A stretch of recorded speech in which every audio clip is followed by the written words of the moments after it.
Bharat Ratna doctor Babasaheb Ambedkar గారిపై పార్లమెంటులో కేంద్ర హోంమంత్రి అమిత్ షా గారు చేసిన వ్యాఖ్యలను తీవ్రంగా ఖండిస్తున్నాను. అంబేద్కర్ ఇప్పుడు ఇదో ఫ్యాషన్ అయిపోయింది. దానికి బదులుగా ఆ దేవుని స్మరిస్తే 7 జన్మల పాటు స్వర్గానికి వెళ్ళొచ్చని మీరు అంటున్నారు. ఆ దేవుని మొక్కే హక్కును కల్పించింది మాకు డాక్టర్ బాబాసాహెబ్ అంబేద్కర్ గారు.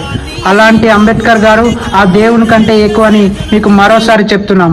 భారత రాజ్యాంగం వల్ల వచ్చిన ఉన్నతమైన పదవిని అనుభవిస్తూ అంబేద్కర్ పెట్టిన భిక్ష వల్ల పదవులు పొంది ఆయన పైన అవమానకరమైన మాటలు మాట్లాడితే బాబాసాహెబ్ అంబేద్కర్ ఒక వారసులమైన మేము ఎక్కడ ఊరుకోమని దేశవ్యాప్తంగా ధర్నాలు నిరసనలు చేకూరుస్తామని మీకు డిమాండ్ చేస్తున్నాము. మీరు ఖచ్చితంగా వెంటనే మీరు కేంద్ర హోంమంత్రి పదవికి రాజీనామా చేయాలని మీకు డిమాండ్ చేస్తున్నాము.